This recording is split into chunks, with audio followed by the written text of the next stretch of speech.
At 11 a.m., the largest aircraft carrier ever built was still afloat. She had never launched a single combat aircraft. She had never faced an enemy fleet. And yet, within hours, 1,435 men would be dead. Not from bombs, not from torpedoes alone, but from decisions made long before the first explosion echoed through her hull. This is the moment Japan's greatest carrier never truly entered the war and still managed to become one of its deadliest disasters. The aircraft carrier Shinano was not meant to sail that night. She was incomplete, unfinished, still raw from conversion.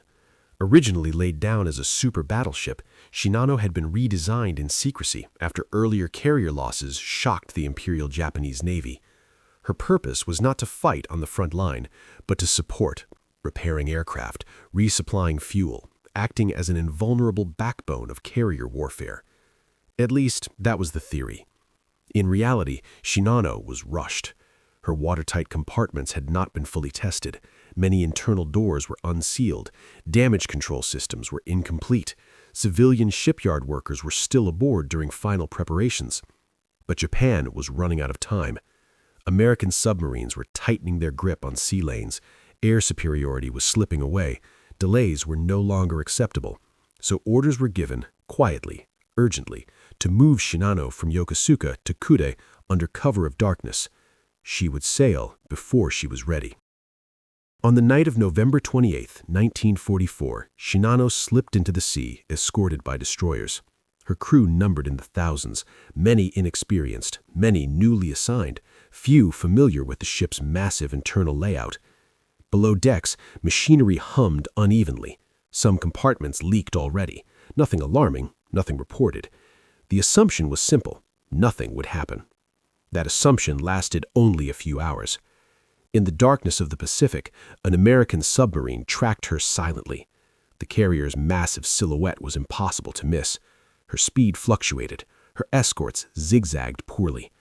And worst of all, Shinano's captain made a decision that sealed the ship's fate, maintaining speed instead of evasive maneuvers, believing the carrier could outrun any threat.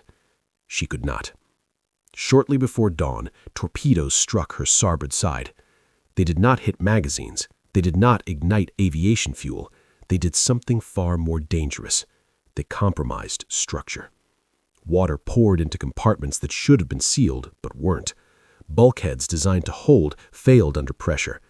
Crewmen attempted counterflooding, but with incomplete diagrams and unfamiliar layouts, the effort only worsened the list. Shinano began to lean. Not dramatically at first, just enough to be noticed. Officers reassured the crew. The ship was massive. She could absorb this. Damage reports were delayed, confused, filtered through optimism and hierarchy. But below the waterline, physics was already in control. By mid-morning, the list increased sharply. Water moved freely across decks never meant to communicate. Electrical systems failed. Pumps lost power. Doors that should have been sealed were jammed open, or had never been fitted at all. Men struggled to move uphill inside a ship that had become a slanted maze of steel. And then, at 11 a.m., Shinano reached the point of no return. She rolled. Not violently, not suddenly, slowly. A gradual, horrifying rotation that trapped hundreds inside compartments as the sea claimed spaces one by one. Lifeboats could not be launched properly. Passageways became vertical shafts. Those still below had seconds to understand what was happening, then none at all. When Shinano finally capsized and sank, 1,435 men went with her. Most never saw the sky. She had sailed only 10 days. She had never fought. She had never fulfilled her purpose. And yet her loss echoed louder than many ships destroyed in combat, because it revealed something devastating. Japan was no longer losing ships to enemy fire alone. It was losing them to haste, secrecy, and systems pushed beyond reality. The first torpedo hit did not feel like a death sentence. It felt like a mistake. Deep inside the ship, the impact arrived as a dull, distant thud. More vibration than explosion. Lights flickered, tools rattled. Somewhere below the waterline, steel plates flexed inward and then settled. To many aboard, it did not even sound serious. Reports moved upward through the ship in fragments, flooding in several compartments, minor injuries, pumps activated, counter-flooding initiated. The language was calm, procedural, shaped by training meant to prevent panic. The problem was that the training assumed a finished ship. Shinano was not finished. As water entered through ruptured seams, it did not remain isolated. It traveled through incomplete bulkheads, through passages where watertight doors were missing or untested, through ventilation shafts that should have been sealed. The ship's sheer size, once believed to be her greatest strength, now worked against her. Water had room to move. Damage control teams descended into lower compartments carrying flashlights and portable pumps. Many of them had never worked together before. Some had never even been inside those sections of the ship. Diagrams were outdated, markings were incomplete. In the dim, echoing interior, orientation was lost within minutes. As the list increased, tools slid across decks. Water flowed sideways instead of downward. Men braced themselves against bulkheads that were no longer vertical. Still, the assumption remained. She would survive. Officers believed the carrier could take far more punishment than she had received. After all, this was the largest carrier ever built. Thick armor, massive displacement, surely this was manageable. But the torpedoes had struck precisely where Shinano was weakest, not in firepower, but in readiness. Counter-flooding orders were given to balance the list. Compartments on the opposite side were intentionally flooded. In theory, it would stabilize the ship. In reality, it accelerated her death. Because the water did not stay where it was supposed to. As more compartments filled, the ship's internal equilibrium collapsed. The list increased instead of correcting. Pumps began to fail as electrical systems shorted out. Communication between sections broke down. Orders were given, then contradicted, then overtaken by events. Below decks, the situation deteriorated rapidly. Men waded through knee-deep water carrying equipment that no longer mattered. Some attempted to seal doors that warped under pressure. Others tried to guide injured shipmates uphill, only to realize the uphill direction was changing. Passageways became slanted ramps, then walls, then ceilings. In some compartments, sailors found themselves climbing ladders that now led sideways.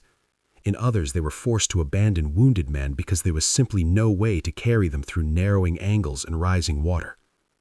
Above, on the upper decks, officers watched the horizon tilt. At first, it was subtle. Cups slid across tables.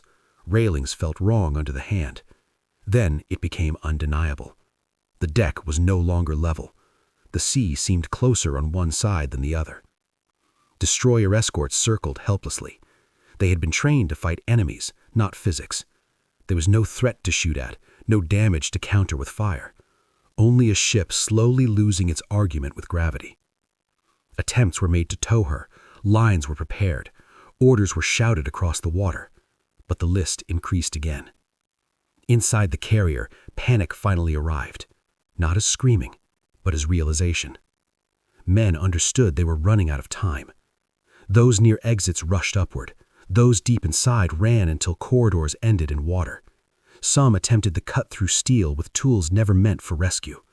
Others tried to bang on bulkheads hoping someone, anyone, was still on the other side. The ship rolled another degree, then another. At a certain angle, movement became impossible. Loose objects became weapons.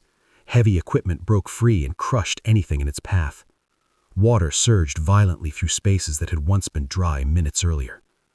And then came the moment no order could stop. The roll accelerated. The carrier did not flip in a dramatic instant. She leaned, paused, and then continued. Slow enough for men to understand exactly what was happening, fast enough to deny them any escape. At 11 a.m., the sea claimed the uppermost edge of the deck. Inside, hundreds were trapped in compartments that inverted around them. Air pockets vanished. Darkness closed in. Steel screamed as the structure twisted under forces it had never been tested against. When Shinano finally capsized and slid beneath the surface, the ocean swallowed her without ceremony. No final explosion. No last stand.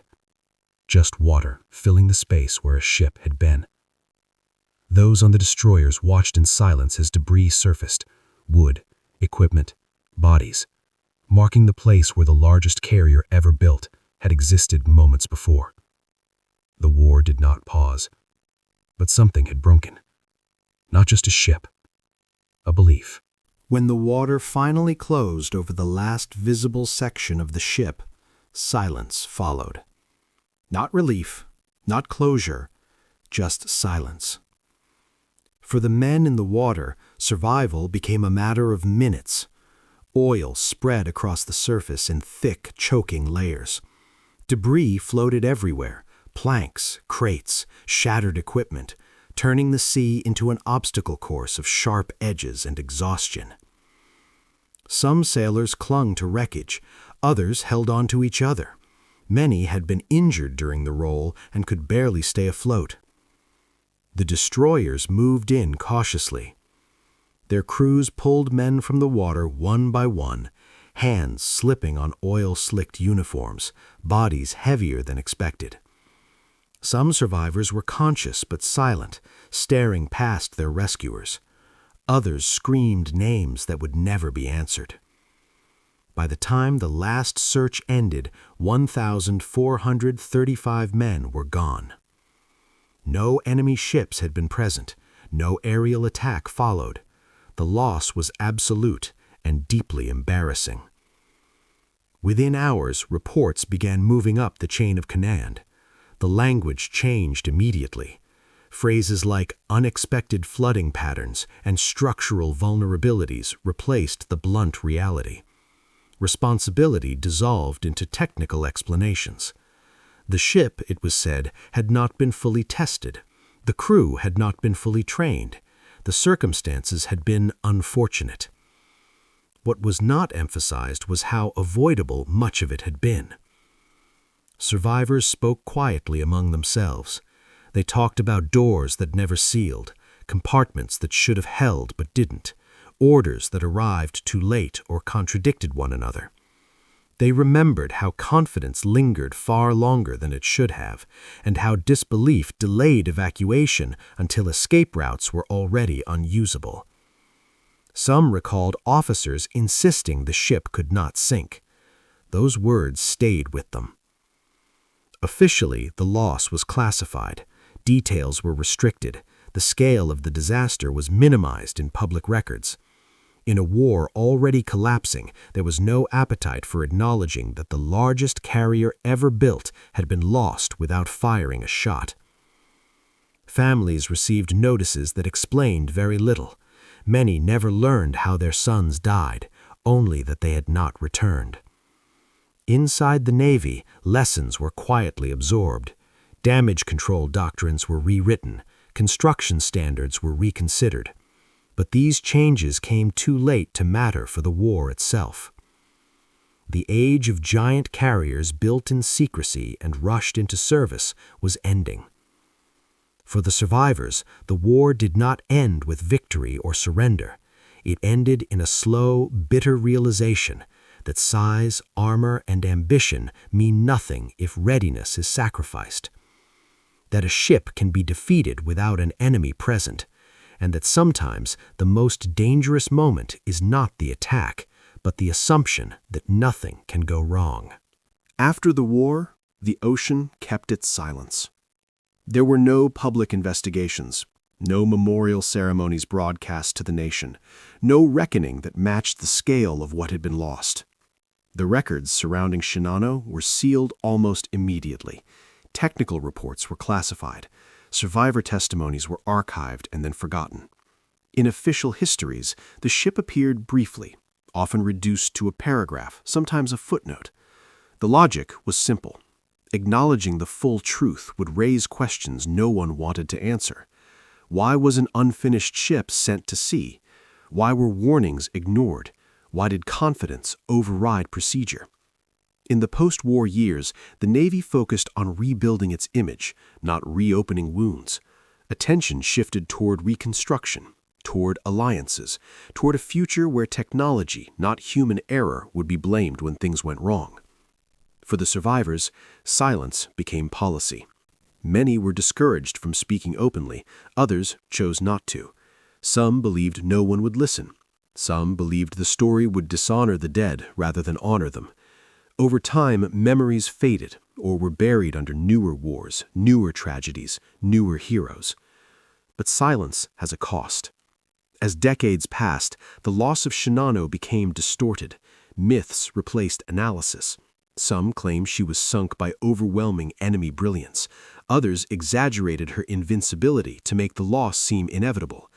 The uncomfortable middle, the truth that she was undone by haste, secrecy, and misplaced faith, remained largely untouched. Yet among naval engineers and historians, the lesson endured. They studied the blueprints. They reread the damage control logs. They traced the paths water took through incomplete compartments. And a quiet consensus formed. Shinano did not fail because she was weak. She failed because she was rushed. She represented a system under pressure, cutting corners while insisting nothing had been compromised. A machine so large that admitting vulnerability felt impossible until physics forced the admission. In that sense, her loss became a warning that extended far beyond one ship or one navy.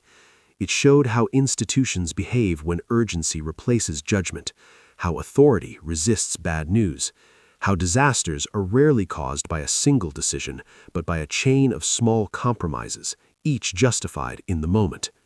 By the time the final compromise is revealed, escape is no longer possible. Today, the ocean above Shinano is indistinguishable from any other stretch of sea. No marker breaks the surface. No sign warns passing ships of what lies below. But beneath that water rests more than steel. It holds a reminder that power without readiness is illusion, that secrecy can hide danger but never eliminate it, and that the most catastrophic failures occur not in battle, but in the space between confidence and reality. What Shinano changed did not happen overnight. There was no announcement. No doctrine labeled with her name, no admission that a single ship had rewritten how navies thought. But the shift was real. After the war, naval planners became obsessed with what had gone wrong inside ships, not just what happened to them from the outside. Damage control stopped being treated as a secondary skill and became a central pillar of design and training. Watertight integrity, compartment testing, crew familiarity with internal layouts. These were no longer details to be finalized later. They were survival itself. Shipbuilding timelines slowed. Trials became more extensive. Crews were trained earlier and longer. The idea that a vessel could be finished at sea quietly disappeared from serious planning, because Shinano proved something no enemy ever had, that a warship can be lost even when no one is shooting. In strategic terms, her sinking marked the end of an illusion, the belief that scale alone creates safety. Bigger ships still mattered, but they were no longer trusted blindly. Redundancy, internal discipline, and preparation became the real measures of strength. In human terms, the lesson was harsher. Most of the men who died aboard Shinano never knew they were part of a turning point. They were sailors doing what sailors had always done, following orders, trusting the system above them, believing that someone else had already accounted for the risks. History often remembers courage in combat. It rarely remembers obedience in disaster. And yet, Shinano's legacy lives in every modern warship that survives damage it was never supposed to take, in every crew drilled endlessly on emergencies that may never happen, in every decision to delay deployment because not ready finally means something. The ship herself remains unseen, resting where the sea placed her. No wreck tours, no recovery, no closure. Just steel slowly dissolving into salt, carrying with it the cost of urgency, secrecy, and confidence unchecked. If this story stayed with you, take a moment to think about how many disasters are remembered not because of what failed, but because of what was learned too late. Share your thoughts in the comments. What part of Shinano's story felt most unsettling? And if you want more documentary-style stories about the quiet moments where history turns, without speeches, without heroes, and without warning, subscribe to the channel and watch the next video on your screen. Because the most important lessons in history are often written underwater, and they only surface if we're willing to look.